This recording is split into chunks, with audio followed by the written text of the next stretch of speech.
아멘. 우리 하나님 앞에 찬양 올려드리겠습니다. 선한 능력으로 찬양합니다.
어둠을 지고 파울입니다.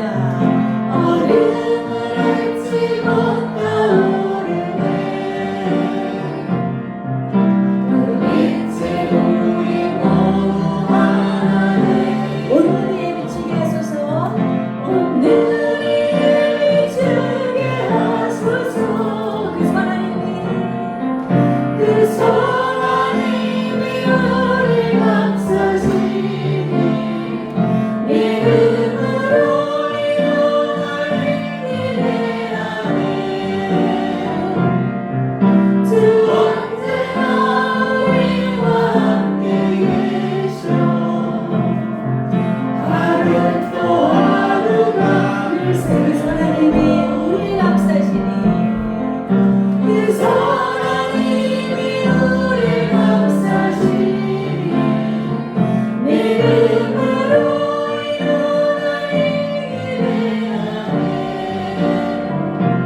앞으로 우리 교회에 일어날 일들을 함께 기대하시길 바랍니다. 실로암 찬양합니다.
다음 찬양은 예수 나의 지혜가 찬양합니다.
주는 나를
우리가 주님 만나기를 원합니다. 순종이라는 말씀으로 우리가 나눌 때 정말 우리 마음의 영이 우리 혼이 하나님 앞에 순종하게 하시고 순종한 그 대가로 하나님께 마음껏 복음을 받는 우리 모두가 되게 하여 주시옵소서. 감사드리며 예수님의 이름으로 기도드립니다. 아멘. 하나님의 말씀 공부하겠습니다. 로마서 5장 19절입니다. 로마서 5장 19절 말씀입니다. 우리 한 목소리로 크게 읽겠습니다. 시작. 한 사람이 순종하지 아니함으로 많은 사람이 죄인 된 것 같이 한 사람이 순종하심으로 많은 사람이 의인이 되리라. 아멘. 주께 순종을 배웁니다. 함께 인사합니다. 주께 순종을 배웁니다. 다시 한번 인사하겠습니다. 주께 순종을 배웁시다. 주께 순종을 배웁시다. 아멘. 주께 순종을 배웁니다라는 제목으로 하나님 말씀 증거하도록 하겠습니다. 이솝우화 중에 당나귀와 말이 있어요. 당나귀와 말이 주인이 이렇게 짐 주어준 짐을 갖고 이렇게 가는데 당나귀가 좀 작죠, 말보다. 당나귀가 말에게 내 짐이 너무 무거우니까 말 네가 조금만 내 짐을 좀 지워줘. 덜어서 네가 좀 짐을 좀 져줘 했더니 말이 나도 힘들어. 네 짐은 네가 지고 가 하고 이렇게 냉정하게 거절을 했어요. 그런데 오랜 동안 이 주인이 당나귀와 말을 끌고 가다 보니까 당나귀가 지쳤고 병이 들었고 길가에서 그만 죽어버렸어요. 그러니까 주인이 어떻게 했겠어요? 당나귀 짐을 모두 말에게 짐을 지우고 또 심지어 그 당나귀의 가죽을 벗겨가지고 이 말에게 다 짐을 지워버렸어요. 그때 말이 어떤 생각을 했을까요? 내가 당나귀가 좀 짐을 좀 덜어달라고 했을 때 내가 좀 져줄 걸 이렇게 후회를 한 거예요. 이것처럼 우리가 하나님께 처음 우리에게 순종하라고 말씀하셨을 때 우리가 순종하지 않으면 불순종하면 나중에 우리가 순종해야 할 그 짐이 더 크다는 사실을 우리가 좀 알았으면 좋겠습니다. 오늘 우리 본문의 말씀을 보시면 한 사람의 순종으로 인해서 한 사람의 불순종으로 인해서 대가가 결과가 완전히 달라졌어요. 한 사람이 순종하지 않으므로 많은 사람이 죄인이 되었고 한 사람이 순종하심으로 인해서 많은 사람이 의인이 되었다는 거죠. 여기서 한 사람이 순종하지 아니했다. 누굴까요? 순종하지 않은 사람은 누굴까요? 아담. 우리 전진숙 목사님 정답입니다. 아담이 처음에 하나님이 말씀하셨을 때 순종하지 않아서 그 아담의 그 죄의 결과로 많은 사람들이 죄인이 됐다는 거예요. 그런데 한 사람이 순종하심으로 많은 사람이 의인이 됐다는 것은 그 순종하시는 분은 누구세요? 우리 주 예수 그리스도께서 순종하심으로 그분을 믿는 대가로 많은 사람들이 의인이 되었다. 이렇게 말씀하셨어요. 첫사람 아담은 모든 사람의 대표예요. 인류의 대표입니다. 하나님의 사람을 만드실 때 가장 먼저 아담을 만드셨어요. 아담이라는 남성을 만드셨고 그 후에 아담이 홀로 독처하는 것이 안타까워서 누굴 만들었어요?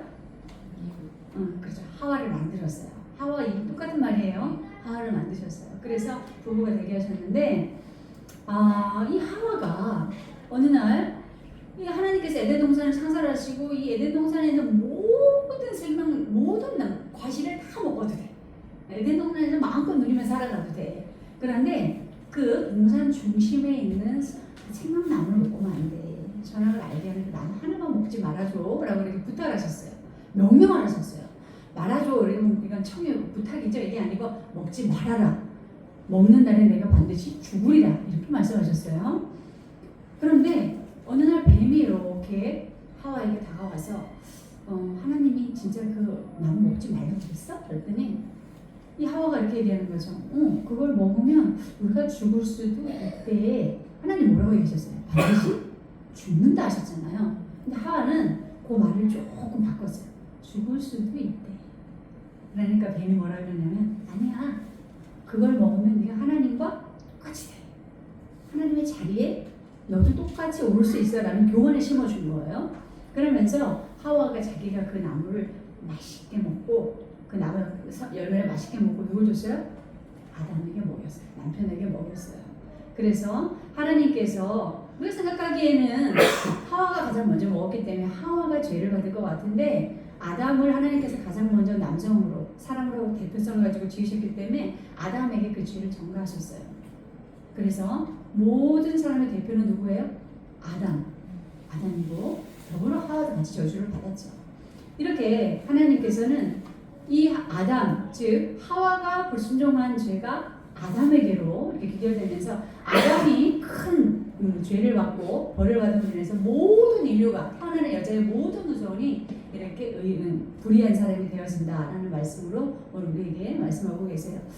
그래서 순종은 우리 어떤 선택이 아니라 어떤 내가 선택해도 되고 선택해도 되지 않는 그런 문제가 아니라 생사를 가르는 우리에게 사건이라는 거예요. 하나님께서 우리에게 순종을 요구하실 때 이 순종은 나에게 생사를 가를 수 있는 나뿐만이 아니라 누구까지? 나의 후손까지, 나의 주변 사람까지 그걸 반드시 기억하셔야 된다는 거예요. 그러나 예수께서 오셔서 예수님이 당신 십자가에 달려 죽으셨고 이 십자가에 달리신 예수를 믿음으로 말미암아 모든 사람이 여기는 우리도 마찬가지로 의인이 되게 하셨다는 거예요. 자, 그래서 첫 번째 대사 읽겠습니다. 시작. 순종은 하나님의 말씀을 경청하는 것입니다. 아멘. 아까도 말씀드렸듯이 이 아담과 하와가 뱀의 말에 귀를 기울였고 그 이야기를 들음으로 열매를 먹었다고 그랬잖아요. 하나님은 그 아담과 하와에게 그 열매를 먹는 날에는 반드시 죽으리라 말씀하셨어요. 반드시 죽으리라 말씀하셨어요. 그러나 뱀은 아니야, 안 죽어. 하나님처럼 될 수 있어 라고 유혹을 한 거죠. 자, 보세요. 아담과 하와 아담이 누구의 말에 더 경청했어요? 뱀의 말에 더 경청했어요. 하나님의 말씀에 더 경청하고 뱀이 다가와서 유혹할 때 그 말씀을 거절할 수 있는, 거부할 수 있는 그런 모습이 있었어야 되는데 하나님의 말씀은 그냥 들었고 이 뱀의 말은 그냥 아주 그 말씀 다 붙잡은 경청을 했다는 거예요. 그럼으로 인해서 이 피조세계, 이 우주세계 피조세계라고 우리가 불러요. 하나님 만드신 피조물이라고 불러요. 피조세계에 저주가 임했다는 것입니다. 우리 성도님들은 어떤 이야기를 지금 많이 듣고 사세요? 한번 생각해 보세요. 일상적으로 내가 살아갈 때 어떤 말을 많이 들으세요? 세상의 이야기? 내 마음의 자아에서 나오는 이야기? 내 생각? 내면의 욕망? 사람들의 이야기? 혹시 타인이 나한테 뭐라고 평가할까 하는 사람들의 그 말? 혹은 나를 이렇게 뻑 빠지게 하는 유혹의 소리? 어떤 이야기를 주로 들으시나? 사도행전 4장 19절 함께 읽겠습니다. 시작. 하나님 앞에서 너희의 말을 듣는 것이 하나님의 말씀을 듣는 것보다 옳은가 판단하라. 아멘. 하나님 앞에서 내가 하나님 말씀을 듣는 것보다 다른 것이 옳은지, 하나님의 말씀을 듣는 것이 옳은지 판단한다. 지금 우리에게도 이렇게 얘기하시는 거예요. 우리가 삶을 살아가면서 하나님 앞에 있어요. 우리가 그 코람네오라고 합니다. 하나님 앞에서 이게 코람네오예요. 이런 삶을 살아갈 때 과연 나의 귀는 사람을 향하는지, 세상을 향하는지, 우리 미디어 매체 많이 있잖아요. 유튜브에 좋은 그런 것들이 향하는지, 내면의 소리, 아니면 나를 유혹하는 소리, 우리 스스로가 너무나 잘 알고 있을 거예요. 그러나 순종의 참된 기준은 아무리 좋은 이야기를 많이 들어도 누구의 말씀을 먼저 들어야 돼요? 하나님의 말씀을 경청해야 된다. 귀를 활짝 열고 들어야 된다. 그래서 말씀을 대하는 두 가지 태도에서 성경에 보면 데살로니가 말씀 띄워주시겠어요? 시작. 베레아에 있는 사람들은 데살로니가에 있는 사람들보다 더 너그러워서 간절한 마음으로 말씀을 받고 이것이 그러한가 하여 날마다 성경을 상고하고. 자, 보세요. 베레아에 있는 한 사람들 그리고 데살로니가에 있는 사람들이 나오는데 베레아에 있는 사람은 데살로니가에 있는 사람보다 더 마음이 너그러워서 간절한 마음으로 말씀을 받는 거예요. 자, 제가 말씀을 전할 때 또 혹은 다른 분이 나중에 이제 우리가 교회가 조금 잘 세워져가면 다른 목사님도 제가 초청해서 말씀을 함께 나누고 싶어요. 그럴 때 성도들이 이런 부류가 있어요. 나는 우리 목사님 말씀만 들을 거야. 어떤 분들은 우리 목사님보다 다른 목사님 말씀 더 좋은데 뭐 이런 분도 있어요. 그러나 여기에 나와서 우리 성도님들도 제가 이제 훈련시켜서 여기에 나와서 말씀 전하는 훈련도 제가 시킬 거예요. 훈련도 이렇게 받게 하실 거예요. 여기에 나와서 말씀을 전하시는 분들이 누구든지 그 말씀은 하나님의 말씀으로 들어야 돼요. 앉아서 듣는 분들. 그리고 나와서 말씀 전하시는 분 누굴지라도 하나님의 말씀으로 전하셔요. 성경에 있는 말씀으로. 그래서 베레아에 있는 사람들은 마음이 너그러워요. 너그러워. 그래서 그 말씀을 하나님의 말씀을 잘 흡수합니다. 근데 거기서 끝나지 않고 집으로 돌아가서 어떻게 해요? 성경을 또 열어봐. 성경을 또 읽어봐. 올해 일독 시작하신다고 하셨는데 얼마나 읽으셨어요? 그 도전이 대단하신 거예요. 도전이 방이에요. 그렇게 성경을 또 열어보고 그리고 또 그 말씀을 꼭 보시는 거예요. 공공이 반추한다 그러잖아요. 계속 돌아보고 손은 위가 몇 개예요? 4개예요. 4개. 소위 위가 4개. 그래서 그 먹으면 그 위가 내려갔다가 또 올라와서 곱씹고 또 내려가서 곱씹고 또 올라와서 곱씹고 이게 4번 소가 풀이 그렇게 소화시키기 힘들어요. 그래서 위장에 4개듯이 우리도 계속해서 곱씹는 말씀을 듣고 집에 가서 열어보고 읽고 또 묵상하고 또 모르면 서로 물어보고 우리 마태복음 지난번에 읽하게 나누신다 그러셨잖아요. 그런 거죠. 그게 이제 훈련인 거예요. 베레아에 있는 사람들이 이랬는데 데살로니가에 있는 사람들은 마음이 좀 오색하다라는 거예요. 하나님의 말씀을 좁아서 받지 못하더라는 거예요. 우리 성도님들은 어떤 마음을 가지고 주일날 오세요? 주일날 사실 평일은 예배 잘 못 들으시잖아요. 그렇죠? 주일만 한 번 말씀을 듣는데 그 한 번 말씀 들을 때도 내가 오늘 주신 하나님의 말씀 이 말씀 내가 꼭 붙잡아야지 하고 오시는 분과 그냥 오늘 주일이니까 교회 가야지 하시는 분과의 마음의 태도에서 벌써 달라지는 거죠. 그래서 항상 예배 가운데 주시는 말씀도 우리가 경청할 수 있어야 되고 일상 속에서도 내가 하나님의 말씀을 열어서 성경을 읽어보는 그리고 하나님이 내게 무엇을 하시는지도 제가 이런 말을 전해도요. 우리 성령 하나님께서는 우리 각 사람에게 임하셔서 다른 메시지를 주시기도 하세요. 그게 하나님의 사람들이 하나님이 하시는 기적이에요. 그 경청하는 태도가 가장 먼저 중요하다. 그래서 성경에는 귀 있는 자는 들으라 말씀하시잖아요. 그러니까 우리 모두 다 하나님의 말씀 경청하는 귀가 있기를 주님의 이름으로 축복합니다. 성경을 읽는 것은 두께의 문제가 아니에요. 저는 영어 성경 같이 있어서 이렇게 좀 두껍긴 한데 우리 성도님들은 작은 성경일 수도 있고 또 이렇게 두꺼운 성경일 수도 있어요. 그런데 성경을 읽는 것은 말씀을 대하는 것은 우리가 이런 두께의 문제가 아니고 태도의 문제예요. 내가 읽고자 하면 하루에 한 장이라도 읽고자 하면 우리가 그거 읽을 수 있는 거예요. 조혜련 씨가 이런 얘기를 했잖아요. 저는 정말 이 이야기를 잊을 수가 없어요. 조혜련 씨가 자기는 불교도 갔다 왔대요. 지금 뭐 기독교 신학 박사 받아서 혹시 아직 안 받았지만 이렇게 성경 지식을 가르쳐주는 유튜브에서 하고 있어요. 그런데 그거 들어보셔요. 그거 상당히 좋아요. 조혜련의 50쇼라는 그 유튜브가 20분, 25분 정도인데 아주 쉽고 간략하게 우리 성도님들에게 잘 들릴 거예요. 들어보세요. 조혜련 씨가 자기는 불교에 갔더니 불교에 뭐가 있어요? 8만 대장경이 있더라고요. 8만 개의 대장경, 8만 개의 그 스님들이 써놓은 설법들이 있더라는 거예요. 자기는 그것도 읽어봤대요. 그런데 기독교로 넘어오니까 아주 단촐하게 성경 한 권밖에 없더래요. 그래서 성경은 8만 대장경에 비하면 메모장 수준이에요. 메모장 수준이에요. 그러면서 그리스도인들이 이런 성경을, 이런 말씀을 읽지 않는다는 것, 그거 잘못된 거다라는 태도를 지적을 했어요. 에베소서 말씀 보시면 시작.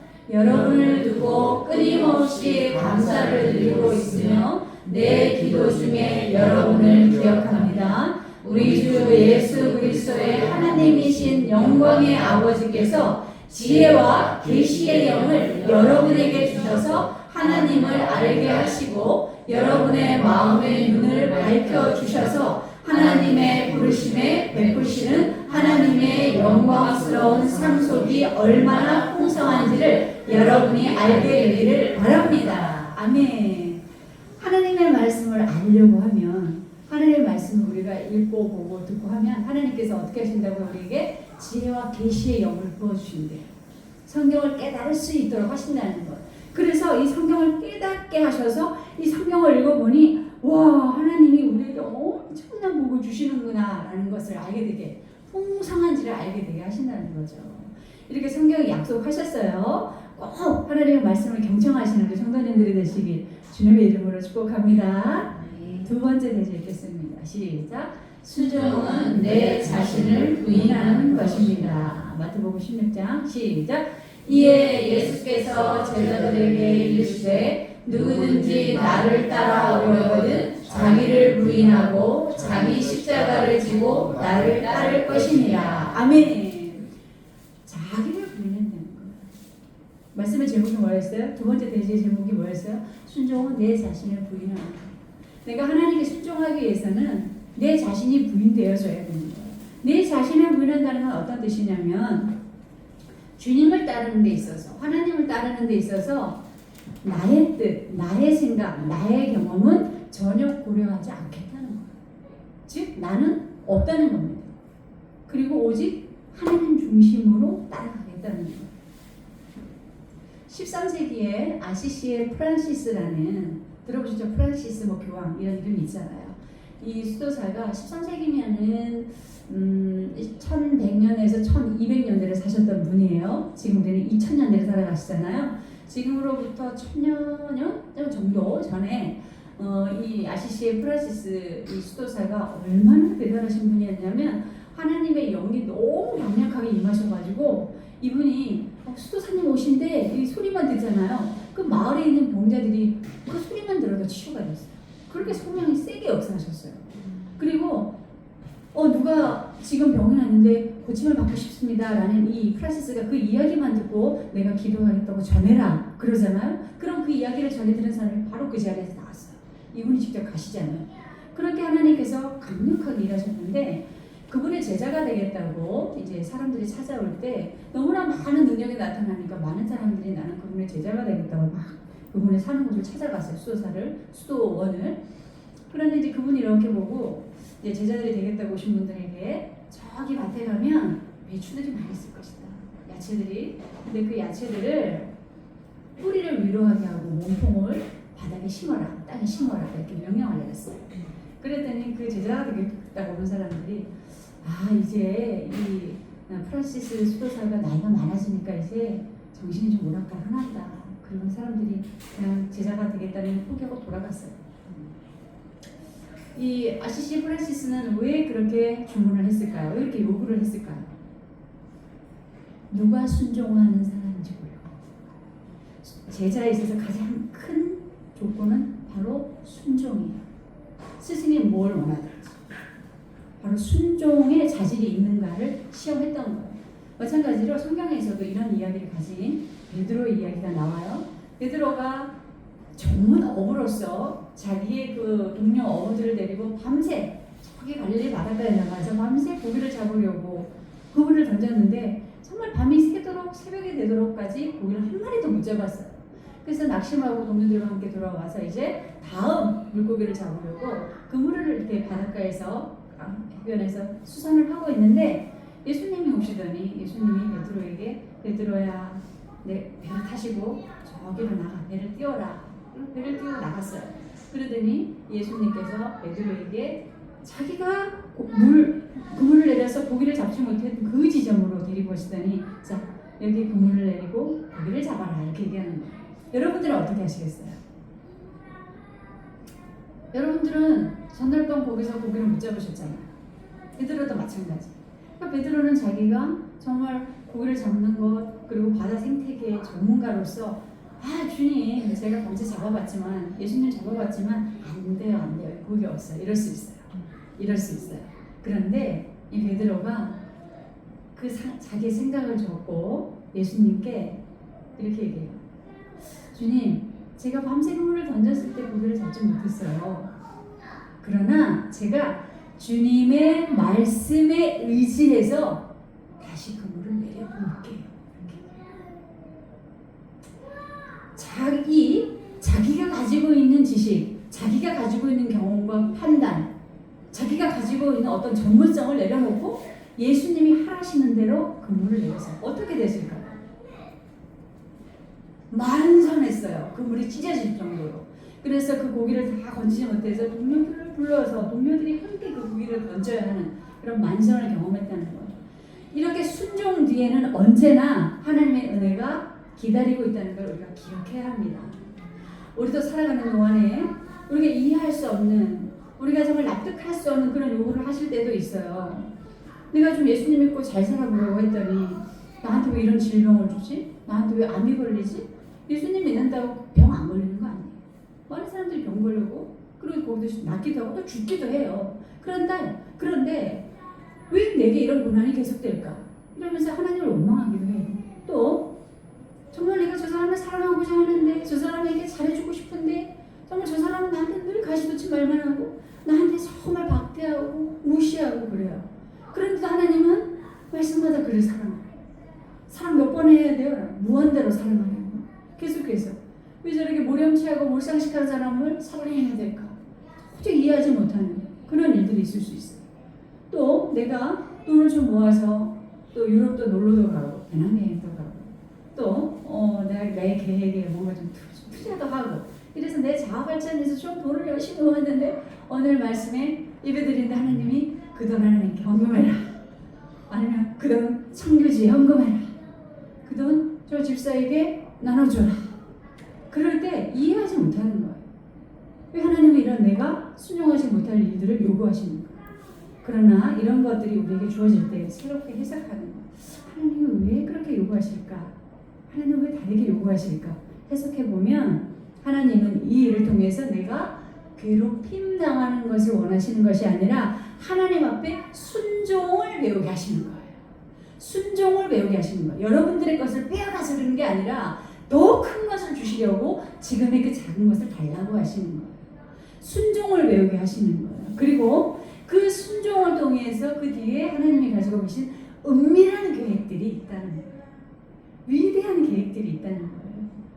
신명기서 28장에 보면 굉장히 위대한 복이 있어요. 근데 그 복이 제가 숙제를 내드리는 거예요. 우리 성도님들에게. 신명기서 28장이에요. 신명기서 28장에 보면 거기 순종의 복과 불순종의 복이 있어요.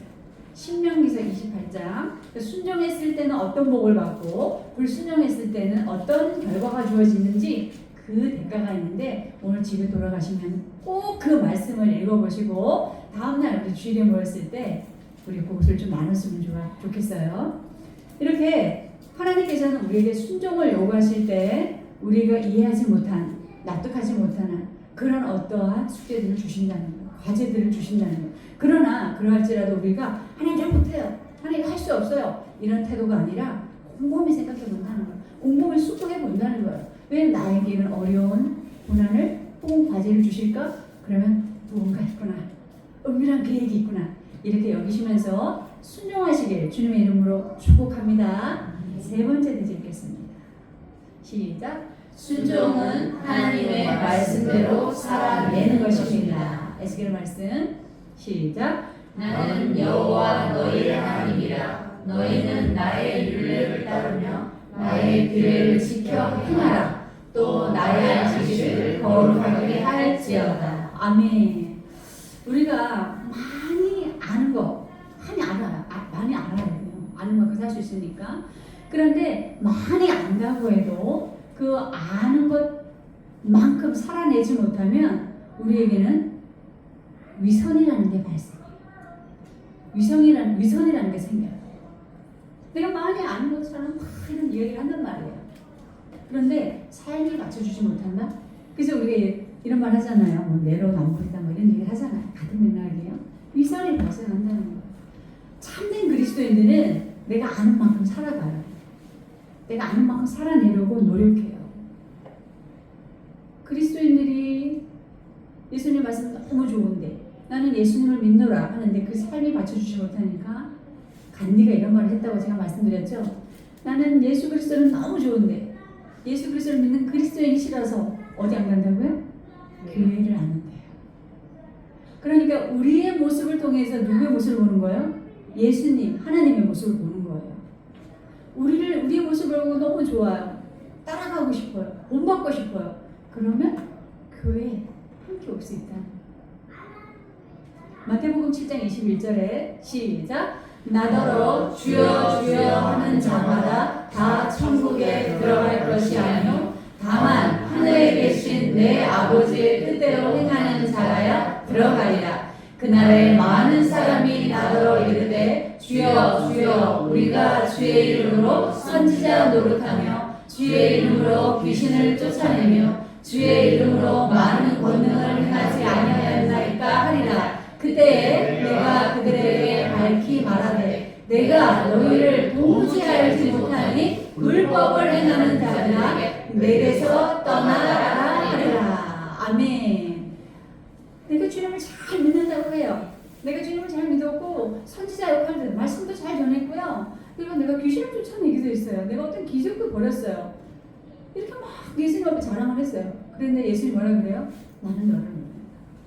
불법을 행하는 자들아 내게서 떠나가라.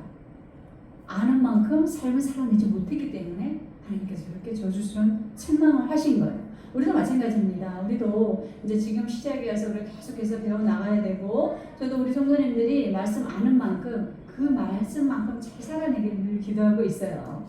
우리가 말씀을 듣고 그리스도인이고 교회를 다니는 걸 아는데 우리의 행동을 통해서 잘못 비춰지면 안 되잖아요.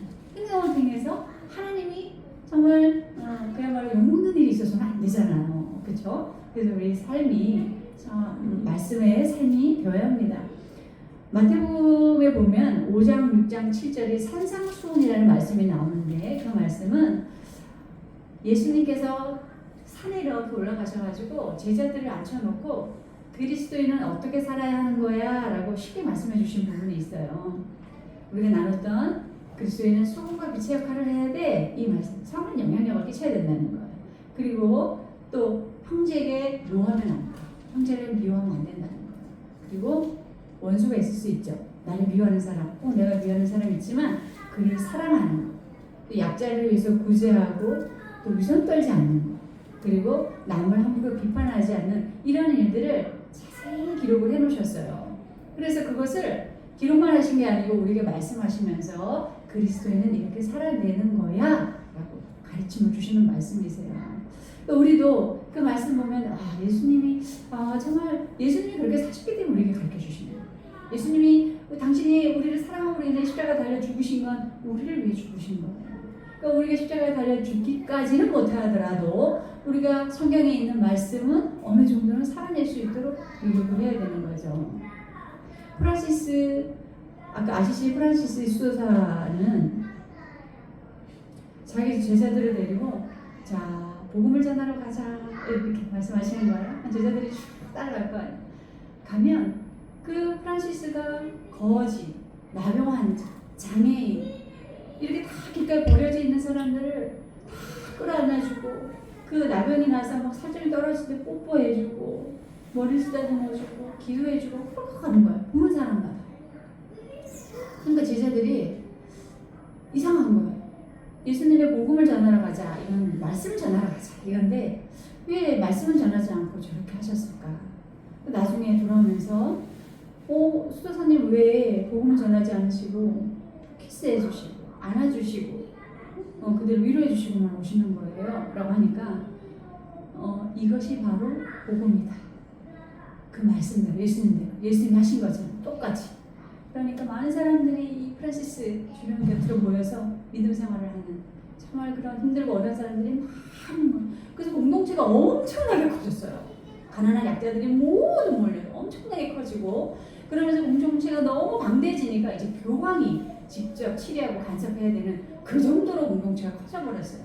나가서 말씀을 막 전해도 복음의 능력이 있겠지만 예수님이 살아가신 우리에게 주신 그 말씀 그대로 사랑하고 구제하고 안아주고 그들을 위로해주고 이런 모습들이 바로 그들이 주님께로 오는 역할을 하더라는 거예요.